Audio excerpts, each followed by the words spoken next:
Você já chegou a uma competição tão preocupado com o seu adversário a ponto de você não conseguir raciocinar o que você precisava fazer na competição, o que você treinou, o que você precisa, a estratégia que você precisa seguir para ganhar a competição? Pois é, isso é muito comum e muitos atletas têm me procurado por conta disso. Por conta de não conseguir, na verdade, pensar no que tem que fazer e estar extremamente preocupado com o adversário. A primeira coisa que eu preciso de falar é que você não tem controle do que o seu adversário faz. Como assim, Bruno? Você não sabe o quanto o seu adversário treinou, o quanto ele não treinou, o quanto ele está preparado, o quanto ele não está preparado. Você pode me dizer, sim, eu sei.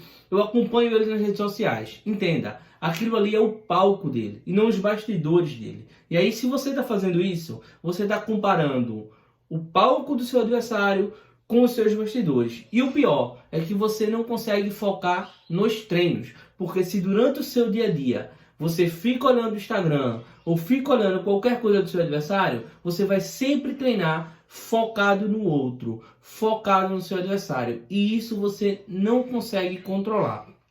Bom, isso é uma coisa que acontece no treino, mas tem muitas situações que acontecem em competição ou em jogo, por exemplo. Eu vou dar o exemplo aqui do futebol, né? Eu escuto muito de muitos jogadores de futebol, né, que dizem o seguinte: cara, eu preciso ajudar a equipe. Bruno, eu preciso jogar para a equipe. Eu preciso jogar para a equipe. Bom, quando um jogador de futebol faz isso, né, o que é que ele está fazendo? Ele está pegando o foco dele do jogo, do que ele precisava fazer, e está transportando para ajudar todo mundo. Legal, mas pense comigo. A melhor forma de ajudar uma equipe, seja em qualquer esporte for, nos esportes coletivos eu estou falando, a melhor forma de ajudar uma equipe não é fazer o seu melhor dentro de campo, de quadra ou onde for. Essa não é a melhor forma de ajudar uma equipe? Vamos pensar num nado de revezamento na natação. A melhor forma de você ajudar o seu time ali da natação, aquele time que vai cair na água no revezamento, não é você fazendo o seu melhor enquanto você estiver na água? Essa não é a melhor forma? Então, talvez não seja muito interessante eu estar pensando na equipe na hora do jogo. É claro que se eu fizer o meu melhor, eu vou ajudar a minha equipe.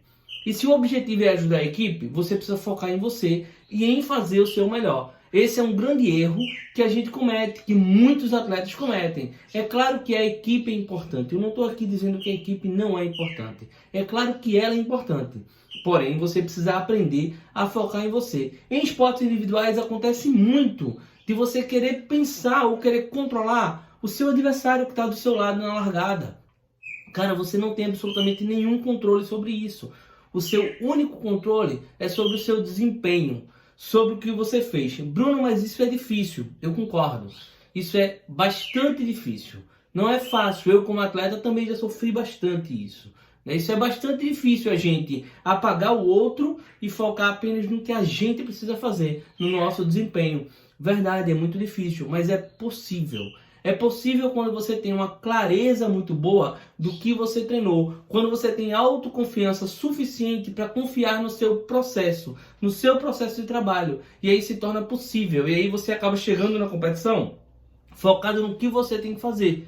E mais do que isso, outra coisa muito importante é que você tenha objetivos claros para o que você vai fazer na competição, para onde você está, qual o seu momento atual e o que você vai fazer na competição. Onde você pode chegar naquela competição. Bruno, beleza, e se eu não puder chegar, por exemplo, na medalha de ouro? Você vai ter consciência disso e vai ter consciência também do que você precisa trabalhar para chegar na medalha de ouro, ou seja, o resultado vai ser uma consequência e não o foco principal da competição. E isso é extremamente importante. Porém, isso só vai acontecer quando você estiver focado em você. É algo que eu tenho trabalhado muito com os atletas que eu atendo, é o foco em você e esquecer as outras coisas, porque o seu desempenho ele vai ser construído ao longo do tempo. Por isso eu queria dizer para você o seguinte: não tenha pressa. Não tenha pressa. Os resultados, por exemplo, de garotos de 12 anos, muitas vezes eles não se repetem aos 15 aos 16 anos. Na maioria das vezes, eu poderia dizer, esse resultado ele não se repete.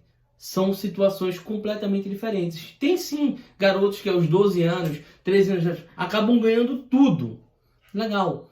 mas provavelmente isso não vai se repetir aos 16 ou 17 anos. Por quê? Porque ganhar consistentemente é algo que se conquista a longo prazo. Então, tenha isso na sua cabeça, tenha isso na sua mente. Ganhar consistentemente é algo que se conquista a longo prazo, tanto tecnicamente, quanto fisicamente e mentalmente também. Se preparar mentalmente é algo que exige um tempo. Não é assim de hoje para amanhã. Exige sim um tempo para você conquistar autoconfiança, para você conquistar clareza, para você amadurecer e ser um atleta forte mentalmente. Por isso que é um processo de preparação mental e não uma sessão de preparação mental. Isso é extremamente importante. Isso é realmente importante a gente entender, porque muitos atletas procuram a parte mental, procuram se preparar mentalmente muito próximo da competição. Aí a gente já não consegue fazer muita coisa, porque a gente não tem tempo hábil para fazer isso, entendeu? Então, bom, dito tudo isso, espero que tenha ajudado você esse vídeo, que tenha aberto sua mente para algumas situações, tá? Para você se preparar um pouco antes, entender que é a longo prazo e que existe um processo para você aprender a focar em você e aí sim tirar o melhor que você pode, fazer o seu melhor desempenho, fazer a sua melhor competição e até os seus melhores treinos, valeu? Então um forte abraço e até o próximo vídeo, valeu!